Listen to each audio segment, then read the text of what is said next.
Hi. Okay, so this is my first have I been learning video I've done in a while. Um so what up? I'm a little tired. We got a new fridge today and there's a lot of movement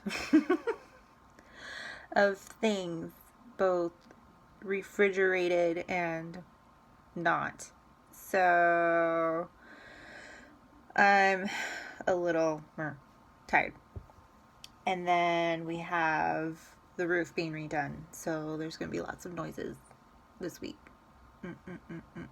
Okay.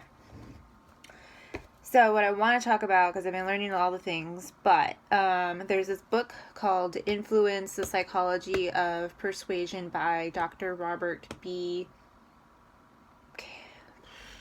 Cialdini, and I don't know what he has a PhD in. So the third chapter in this book is called Consistency and Commitment. So what I mostly got out of this was that even when people are presented with a reasonable or logical argument against something that they really, really want to do or something they feel very strongly about, like a personal goal, that they prefer not to listen to reason because in their mind it's easier to stay consistent with their thought process, and too much cognitive thinking or whatnot is like too much of a load, too much of a cognitive load. So one example that they used was there was a researcher and an assistant that went to, I think it was transcendent meditation, some seminar about that. And even though the assistant presented, I'm reading off a screen, even though the assistant presented reasonable counter arguments that the speakers were like, those are good questions, people still wanted to sign up in a hurry for this meditation because they wanted their thing so bad and wanted to buy into whatever these people were selling before that assistant's argument could change their minds.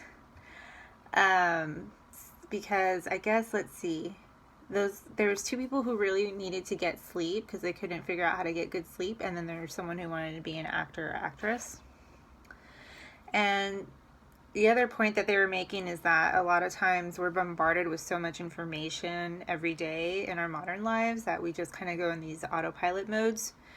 And another point was it's socially preferable to be seen as someone who's consistent and has their shit together. So we can make decisions to be consistent even when there's less of a benefit to us or it can even harm us.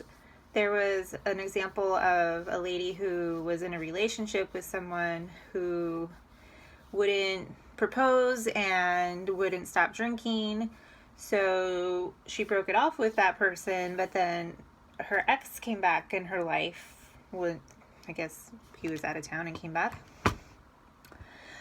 And they hit it off again, and they even decided to get married, and invitations were made or were about to be sent out. And then the alcoholic non-committal guy called her, and she decided and said, if you get back with me, I promise I'll change, I'll stop drinking, and we can talk about getting married, or I'll propose to you. And she decided to break it off with that other guy that she had gotten back with, didn't send out the marriage invitations or anything, and she's still with this guy. And did he stop drinking? No. Has he proposed to her? No. But if you ask her if she made the right decision, she'll say she did. And then a lot of times people don't want to think too much about something because of all the noise. And it just explains why using logic with someone doesn't always work, because there's other either social contracts or things going on in your brain, like and just people have a lot of their own problems in lives, and some things that they just don't want to think about they won't. I'm getting a notification from the refrigerator that the door is open on the fridge.